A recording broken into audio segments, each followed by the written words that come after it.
Hey, I'm Alex Radcliffe from Board Game Co. Today we're doing News and Week in Review, where we go into the news of the week, the topic of the week, the games I played, the videos of the week, and of course a few movie reviews at the end of it. We're going to go ahead and dive into it. As usual, links and timestamps to everything down below, but starting off first with news, we have a few actual news pieces.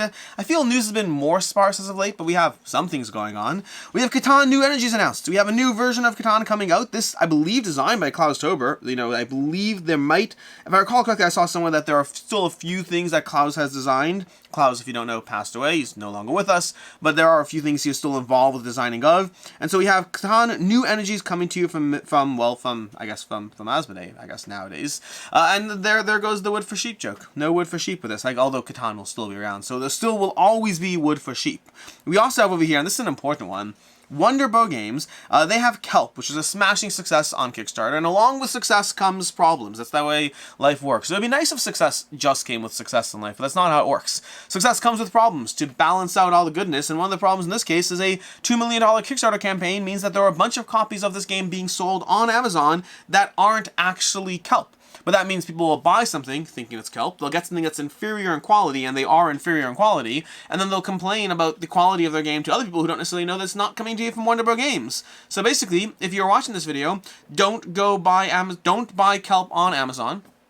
I mean, I guess just don't buy Kelp on Amazon now. If you're watching this video in 2025, ignore what I'm saying, it's probably fine. But if you're watching this video in 2024, that copy of Kelp that you're looking at on Amazon, there's a decent chance that it's a counterfeit one. Late 2024 might be safe. I don't know. Keep an eye out. You can figure it out. Look at the reviews. Wait.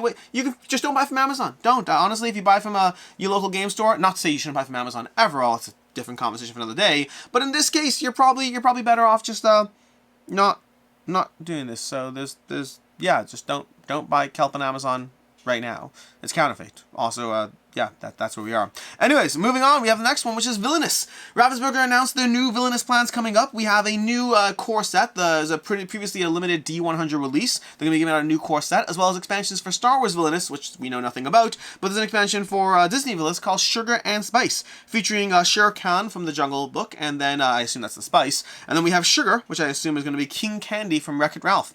So King Candy, joining your Villainous games. You wouldn't hit a guy with glasses, would you? Huh, that's good. You hit a guy with glasses. Anyways, it's going to be Villainous coming up from there. Then we have Wyrmspan. Wyrmspan, and big news, Stonemaier Games announced Wyrmspan. If you feel like that sounds suspiciously like Wingspan, you're not wrong. It does sound suspiciously like Wingspan because it's meant to be a playoff of Wingspan. In fact, it's designed from Connie Vogelman, who designed Apiary, in conjunction by developer. It's been developed by Elizabeth Hargrave, who did Wingspan. They're basically doing a game inspired by Wingspan, but very much its own beast and entity. So some degrees of similarities to Wingspan, if you like that, although some degrees of differences in case you don't actually care for Wingspan enough and you want to see something differently. So we have Wyrmspan showing up on your tables relatively soon, because this isn't really crowdfunding. Then, additionally to Stonemaier Games, while you're on the site, you might notice that there's a Tapestry revised, adjusted, rebalanced civilization pack. All 31 civilizations have been completely rebalanced based on thousands of data points. This game is on Board Game Arena after all, so it's been completely rebalanced, and now you can go ahead and get Tapestry completely and totally rebalanced. It's available. So there's that. If in case you want that, we got Tapestry for you.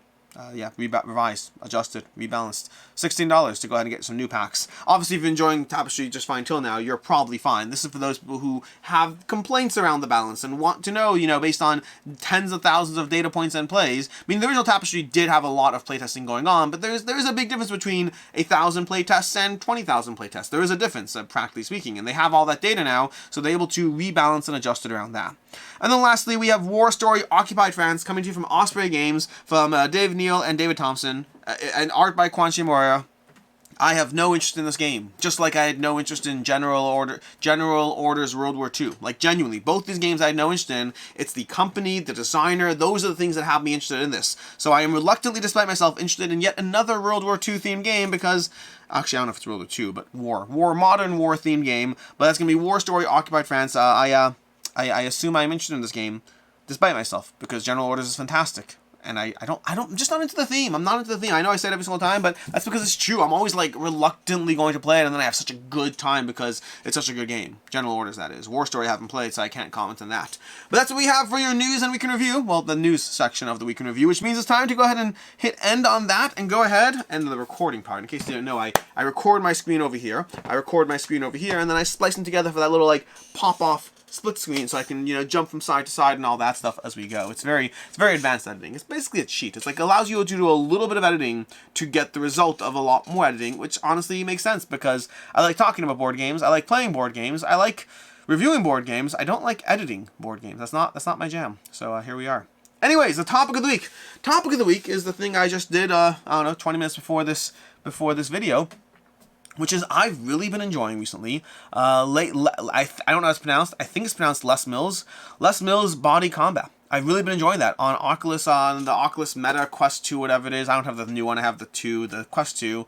But I've really been enjoying it a lot and have been using it to start working out again, which is awesome. And if you're, look, a few things. Let's go through a few things. Okay, let's start with some background here. I have struggled with my weight since I was in 5th grade, I want to say. Since I was in 5th grade, I've always struggled with my weight. And if you're like, Alex, you look great, first of all, thank you. Shucks, you're a sweetheart. I appreciate it. But also, more importantly, yeah, I think I do look fine. I think I look totally fine. I think that I would say I have body image issues. I think I do. On a very low scale, I don't think it's anything, you know, that would be extreme, but I definitely am obsessed with my own weight and mindfulness and all that, and I have been for a long time, but also for a few things, so let's go through a few things. One is, I think that I have definitely been bigger than I am now, significantly bigger, as significance relative, but I've been 50 pounds up from where I am, and I don't think I look great there. I don't think I look terrible, but I think I can definitely clearly lose weight. Maybe if I'm feeling brave, I'll throw a picture of, you know, of me up on the screen. I'll do that split screen thing, and I'll show a picture of, you know, maybe a few pictures of me being when I was a little heavier. Maybe, if I can find them, if I remember. But we'll see. And again, I don't think I look bad. I just clearly can afford to lose weight. And I kept on gaining weight from 5th grade onwards. I kept gaining weight, slowly but surely, a few pounds a year, until finally, I think, that was a slow progress, all the way from 5th grade, all the way straight to 12th grade. And I think right the year after 12th grade, I went to Israel that year, and I was studying in Israel, and that's the first time I lost weight. Maybe I'll do a whole journey here. Maybe I'll throw more pictures. I'll throw more pictures up. Okay, we're gonna have picture time. So, and then I dropped to the lowest I've ever been. I dropped from 200, I think at the time, to 150, which I think is the lowest I've been since it's been something I've been mindful of. And I haven't returned down to that number ever. So the picture you just saw, or will see, or are looking at now, whatever it is, that's the lowest I've ever been. Baby Alex. Babyface Alex. But then, yeah, and then slowly, I came back from Israel. As it tends to happen when you lose weight, I did put on some weight back right away. I didn't gain it all back, which also tends to happen. Most people do not actually keep the weight off when they lose it. But I put on like 5-10 pounds pretty quickly, which is a normal thing. It's a normal degree of self-balancing when you lose a lot of weight, as your body adjusts to you eating again and processing and all these things. And so I did that. And then for the next, I'd say, that was probably, what was it, 2017 maybe? 2018? Something like that? No. 2007, 2008. Jeez. Adding 10 years. So 2007, 2008 or so. And then I think over the next 6 or 7 years, after I put on the 5-10 pounds right away, over the next maybe 6 to 8 years, I again crept back up slowly but surely. It took time. It took jobs and life and family and all these things. It took time. But eventually, I got to the point where I was 210. Higher than I ever was. Again, cue photo here. So higher than I ever was at my highest back then, I got to that point. So 210. And then I was like, dear Lord, I need to lose weight. Now around that time, don't get me wrong, I thought, dear Lord, I need to lose weight all the way from like 180 to 210. So it's been a process. But then effectively at 210 or so, one thing happened that was interesting, which is I got an Oculus for the first time. And I was obsessed with an Oculus. I was like, this VR thing is mind-blowing. I will never play a video game again. I still like board games, but other video games I will never. I was into Overwatch at the time. I was like, I don't understand why I would ever play Overwatch when I can be in virtual reality. I have softened on it since then. I still love virtual reality, but I think everything has its place. But the idea of being in a game, I was a, what's the word for it when you're I was an evangelist. I was an evangelist for VR. I guess that might be the term. Either way. But anyways, I started playing VR a lot, and I suddenly, by nature of playing like 2 hours of VR a day, standing up and being not necessarily active, but like moving. There's a degree of moving. I suddenly found that I dropped like 10 pounds. And that was a motivation for me dropping like 10 pounds was the motivation. I dropped from like 210 to 200 and then just started to lean into it. And then I started restricting what I was eating and managed to, you know, not going crazy, but restricting what I was eating, continue to do VR, continue to be a bit more mindful, play games that are a bit more active. There was like sound boxing at the time I played. I had like the original connected to my computer and Steam. Now I have a Quest. I had the original Rift or whatever. I got into sound boxing and did that a lot and just slowly but surely managed to drop down till around 155. I told you, I never got down to 150 again. Although we'll see. I'm hopeful. I'm optimistic. You know, my metabolism gets better every year as I age. That's how it works, right? But anyways, I dropped down to around 155. Eventually, I stopped. I always, whenever I get down low, I always want to keep going. But life happens, and suddenly you weigh less than you did, and suddenly that ice can be justified one more time. Everything in life is based around a degree of urgency. You do things based on urgency, based on need. And so I didn't have the need anymore. So eventually, kind of petered out, and I stopped dieting, stopped losing weight. I never stopped VR, but VR was a period of time where I was more active and less active as time has gone on. And from 155, I crept back up to 165 almost immediately, which again is to be expected. That is part of the process.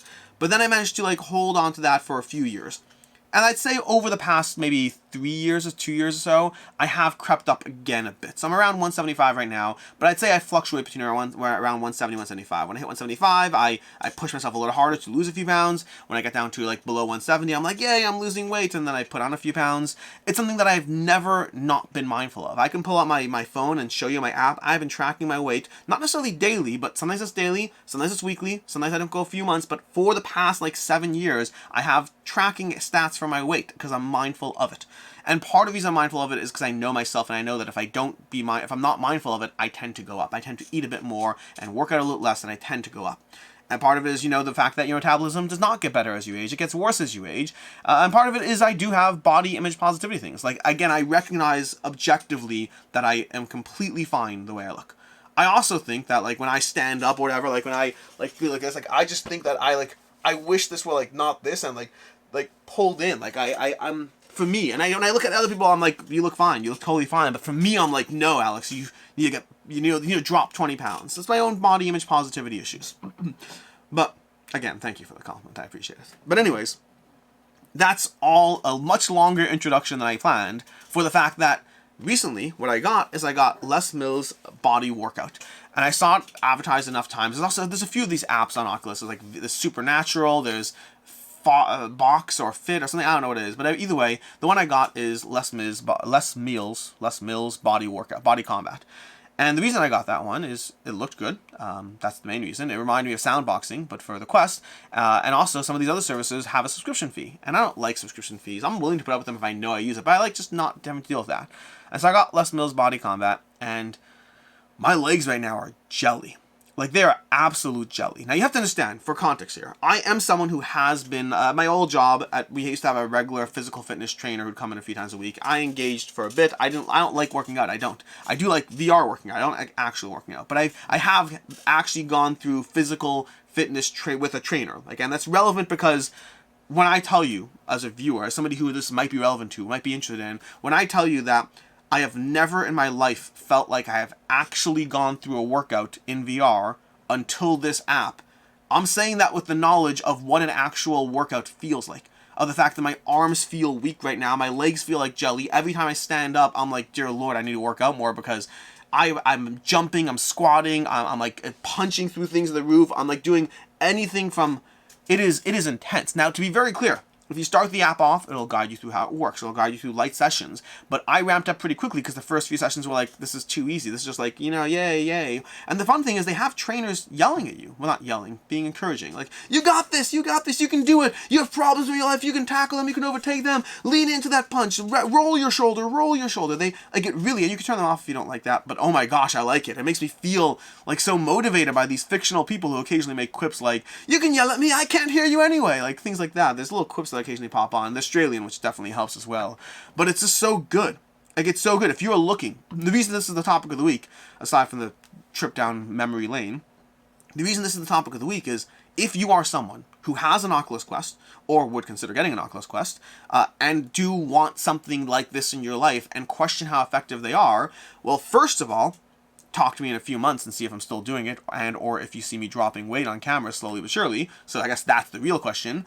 But at least initially, I am so optimistic. I am so optimistic. My legs felt like jelly. I had no interest. Like, normally, if my legs feel like jelly, I'm like, I'm not working out the next day. Like, I won't. I'll wait till whatever. Which, just like you're supposed to do. But I was like, no, I'm popping back in today. One of the things about VR workouts that's fascinating, you take advantage of it, is it has all the real-world exertion, but your felt exertion is lower. Your felt exertion is much lower. So you have the actual body exertion, but in the game, you're punching. You have a leaderboard. You're seeing people go up on the tracks. I am so into this right now. Now, again, let's talk again. This video today, what is it? It's, 2 days, tomorrow, 2 days. It's January 6th, okay? So let's talk in 3 months, because I think, in general, it usually takes around 10-15 pounds for you to notice a real reasonable weight gain or weight loss. But let's talk, and also it's not always about weight, it's also about being fit and toned and all these other things. There's other factors as well, just getting your cardio up. These are all good things. But let's talk in, at the end of March, I guess. We have January, February, March. End of March, talk at the end of March and see whether there's any actual practical difference. There might not be. There might not be. I've tried different things over the years, and sometimes they work, sometimes they don't. Sometimes I need that additional boost. I don't know what will or won't happen. All I know is I'm excited about this Les Mills body combat. I think it might be the thing that pushed me to drop down those 15 pounds again. I really have like 20, but I'll sell for 15. I'm currently 175. I'd like to get down to like, I'd love to hit 150. I'd love to. And if I go back up, I'd love to. But I don't expect to. I don't know. But either way, this is just me sharing something I'm excited with. That's all it is. If it's something that works for you, great. It's a $30 app, no subscription fees. It goes on sale at times, but honestly, I recommend, if this is something that if you are the target audience for this conversation, I recommend you buy it. I recommend you go through a few sessions, see if it works for you, and let's talk in a few months and see where you and I both are. Maybe somewhere, maybe not. These types of things, if you're someone who struggles with your weight in any direction, whatever it is, these types of things are always a journey. They are never you never get to your destination. You're always traveling. So, anyways, with that, let's go ahead into the week in review. The week in review, starting off with what I played. We have a few things I played, as usual, a small sub-selection of the games I played from the various games I played, because usually I don't talk about the ones I'm going to be reviewing, but I played Cthulhu Death May Die, which is so nice. I love Cthulhu Death May Die, and I haven't played it in, like, I don't know, 6 months maybe. I love that game. I'm so happy I played it. I also played one of the Lost episodes, which are the only episodes I actually haven't really played. I think I played the entire season 1 multiple times, entire season 2 a few times, and the Lost episodes I just never actually got to. So I've lost episodes 1, 2, and 3, just never played them. So I played one of those, which was nice. I got to do that, and I love Cthulhu Death May Die. I still highly recommend it. It continues to climb up the ranks on Board Game Geek, which makes sense. It's just a good game that I definitely recommend you play if you have a chance. Then I've got to play, Ticket to Ride Europe. They put on BGA, which means I got to dive into that one as a new BGA game to sit down and table. And I like Ticket to Ride in general. I like Ticket to Ride Europe. It is, to me, a game that plays best on BGA because you can knock out a game in like 15 minutes. It's just fun. But I haven't played Ticket to Ride Europe in a long time. Ticket to Ride, I've played various variations, knockoffs, Legacy. I've played a lot of iterations, but it's probably been like a good 6-7 years since I played Europe. And it's fun. It's different. It's not better. It's just different than regular Ticket to Ride. I also played My Island, which is great. You can check it out on the channel, in fact. I did episodes 4 through 6. And I will say, episodes 4 through 6 are starting to grow on me. Episodes 1, 2, and 3 had me a little concerned. Where will this be? 4, 5, and 6 did give me a bit more things. Now I'm starting to get into that part, which in My City, if you played My City, you hit that part where at first it's very do the thing to get points. And as you continue to play, you're like, the 7 things that give me points. Which thing do I do? And we're hitting that phase in My Island, so I'm enjoying that. Instinctively, I think My City will rank higher for me. Instinctively. But time will tell. We'll see how it plays out. I am continuing to dive into it, to play it, to see the challenges they throw your way. But that's going to be My Island. Enjoying that. And again, you can check out the stream. It was a live stream. Myself and Meg playing through episodes 4 to 6. We did episodes 1 to 3 a while ago, and we'll be going through the entire 24-episode arc bit by bit. That is basically the games I played, or a slight recap of the games I played, which brings us to the weekend review, starting off with Saturday. Saturday, I reviewed, speaking of My Island and My City, I reviewed My City Roll and Build. I gave it a 4 out of 5. I just think it's fun. I like the My City genre. It is a lighter game. I'm always a bit mindful. In fact, I gave Sparkworks, is that what it's called? I always forget the name, but the new version of Kites, I think it's called Sparkworks, but it's not. It's called something else, I think. Whatever it's called. But I gave that a 3.5 out of 5, but while telling you how much, in the review, if you watched the review, I was like, I really like it, but it is lighter, like a 3.5, and the floodgate at one of the most recent conventions was like, it's okay to like a game. Like, you're allowed to like lighter games. And I was like, I know, but they don't hold up as well. One of my hesitancies around lighter games is, whenever I play a lighter experience that I enjoy, I am always more mindful of my review because I don't like being like 4 to 5 and then 2 months later it leaves my collection. I don't like that. It's not a good look. It's not good for recommendations. A game that's a 4 to 5 should have a degree of longevity. It doesn't have to be forever, but it should have something going on. And so I'm always more hesitant to do lighter games, to rank lighter games heavily. With My City Roll and Build, I'm more open with that because I've played so much My City that I already know I like the system. I'm happy to keep playing it. It's a fun game. I enjoy it. And yeah, I recommend My City Roll and Build. Gave it a 4 out of 5. Later on Saturday, I reviewed Stardew Valley. Gave that a 3.5 out of 5. That is a surprisingly heavy game relative to what it is.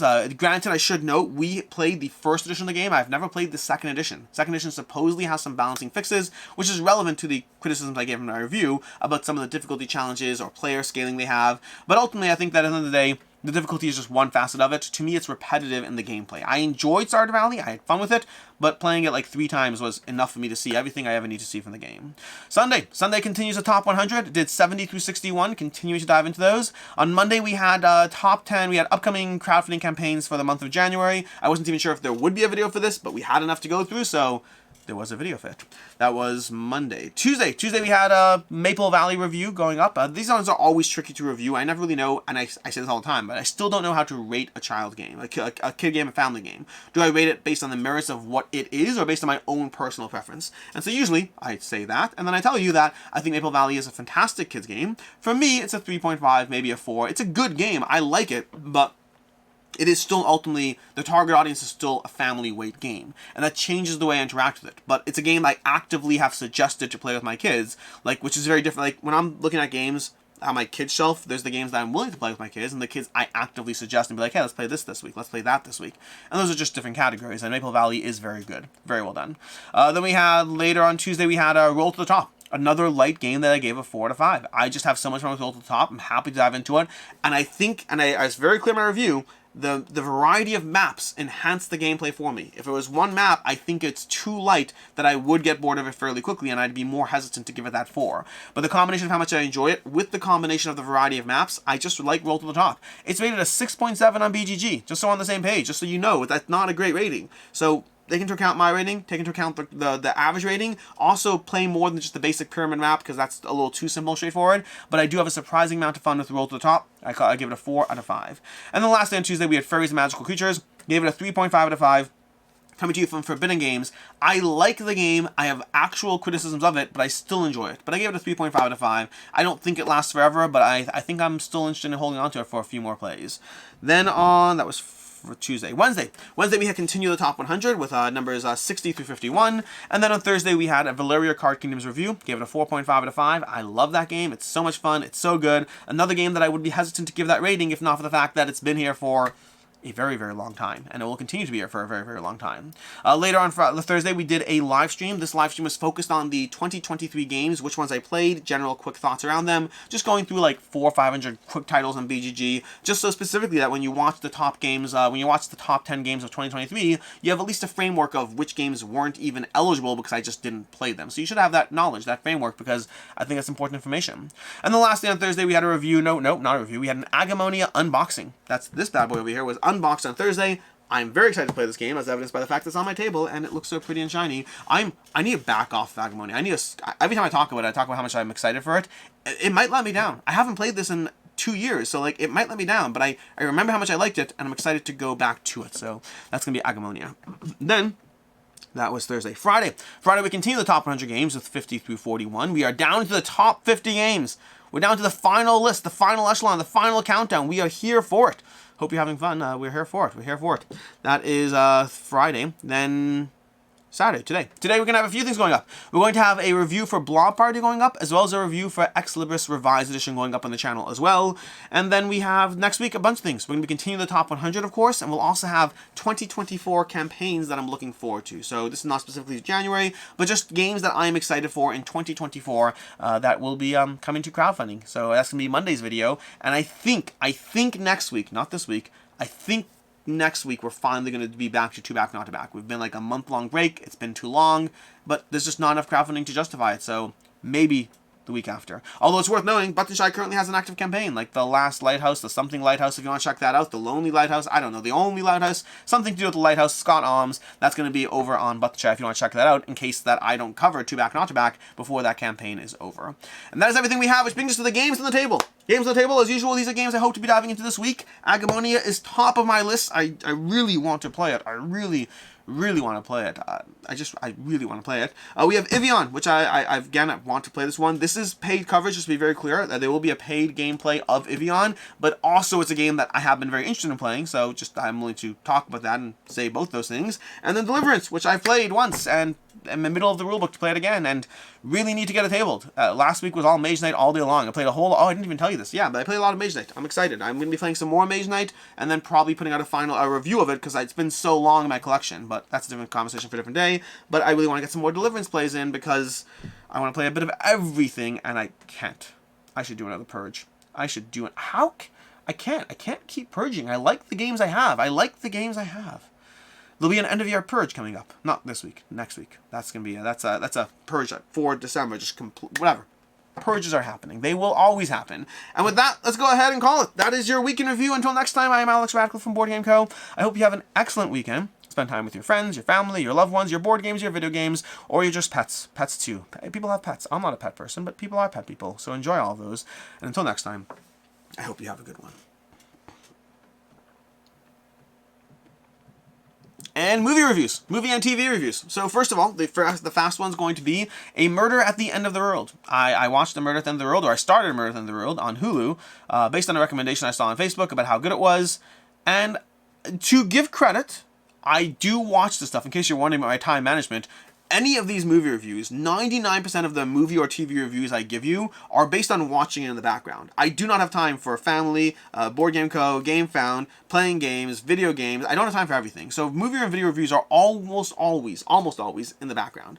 That said, I thought A Murder at the End of the World, I don't know if I just wasn't following it good enough, but like, it kind of felt like if somebody took Knives Out, stretched it out to be 8 episodes, and then made it harder to follow. That's kind of my takeaway. I did not finish it. To be very clear, I did not finish it. I got like 4 episodes in and I was like, I don't care. I just don't care anymore. I'm not invested in the story. It has Clive Owen in it, who I like, so I think that's something to look forward to. It may well be a show that works for you. And that's why I want to give the caveat that I am background watching it. But I background watch a lot of things and I usually get what I need out of it. So maybe it's just not a show that works for background watching. That's entirely possible.